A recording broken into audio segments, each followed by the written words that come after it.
नमस्कार विद्यार्थियों। आज हमारी चर्चा का विषय है कारक। विद्यार्थियों, जैसा कि मैंने आपको पीछे बताया था कि व्याकरण में जब हम क्रमबद्ध अध्ययन नहीं करेंगे तो हम व्याकरण को अच्छी तरह से समझ नहीं पाएंगे।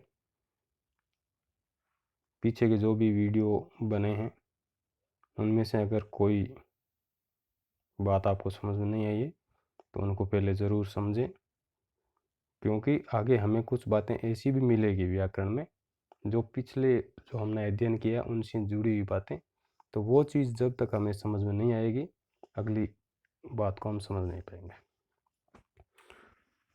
तो आज का हमारा अध्ययन का विषय है कारक। कारक का अर्थ होता है करने वाला। जब किसी संज्ञा या सर्वनाम पद का संबंध का वाक्य में प्रयुक्त अन्य पदों व क्रिया के साथ जाना जाता है उसे कारक कहते हैं। मैंने अभी जो बताया ना, हमने पहले क्रिया पढ़ी थी। अगर क्रिया समझ में नहीं आई तो हम कारक में हमें कुछ दिक्कतें हो सकती है।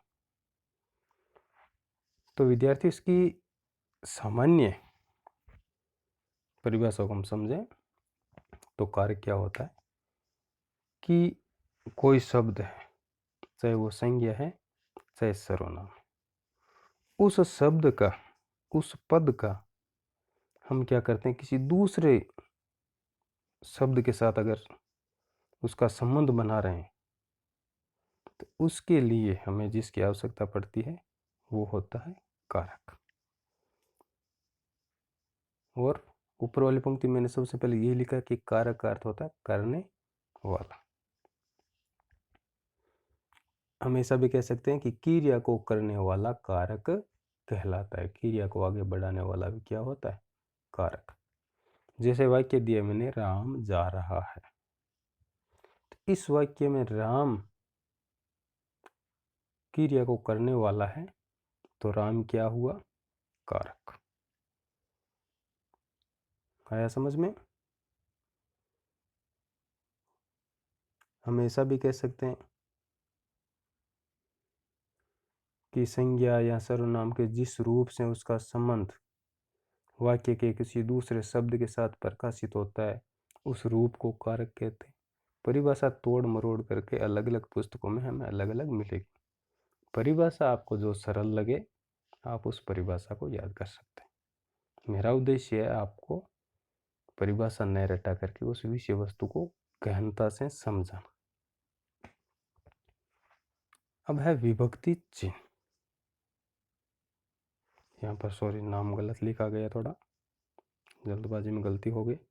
चिन्ह होता है कारक को प्रकट करने के लिए प्रयुक्त किए जाने वाला चिन्ह विभक्ति कहलाता है। तो विभक्ति किसे कहते हैं कि कारक को प्रकट करने के लिए जो हम प्रयुक्त करते हैं जिस चिन्ह को, वो विभक्ति कहलाता है। हम ऐसा भी कह सकते हैं कि जो चिन्ह पदों को आपस में जोड़ते हैं, ऐसे चिन्ह जो पदों को आपस में क्या कर रहे हैं, जोड़ते हैं, उन्हें हम विभक्ति चिन्ह कहते हैं। साधारण शब्दों में हम ऐसा भी कह सकते हैं जो चिन्ह कारक को प्रकट करते हैं विभक्ति चिन्ह कहलाते हैं।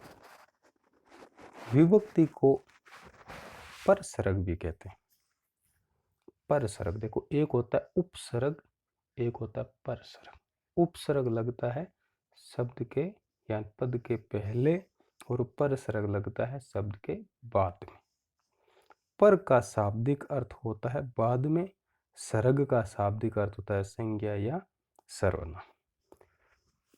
तो कहने का तात्पर्य यह है कि संज्ञा या सर्वनाम के बाद जो चिन्ह आते हैं उन्हें परसर्ग कहा जाता है। प्रत्यय को भी परसर्ग की उपमा दी गई है।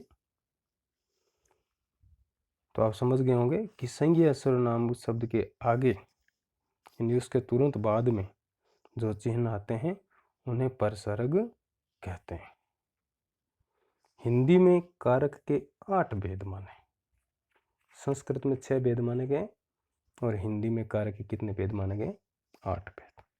पहला है कर्ता कारक, दूसरा है कर्म कारक, तीसरा है करण कारक, चौथा संप्रदान कारक, पांचवां अपादान कारक, छठा अधिकरण कारक, सातवां संबंध कारक, आठवां संबोधन कारक। अब हम चर्चा करते हैं इन कारकों पर विस्तृत रूप से। पहला है कर्ता कारक।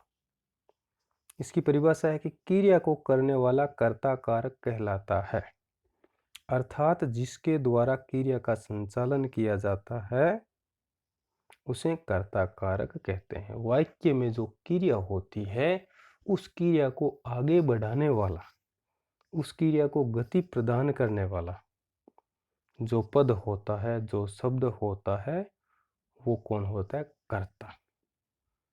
तो वो कहलाता है कर्ता कारक। हम ऐसा भी कह सकते हैं कि क्रिया के जिस वस्तु के विषय में विधान किया जाता है उसे सूचित करने वाले संज्ञा के रूप को कर्ता कारक कहते हैं। इनकी परिभाषाओं में विभिन्नताएं मिलेगी।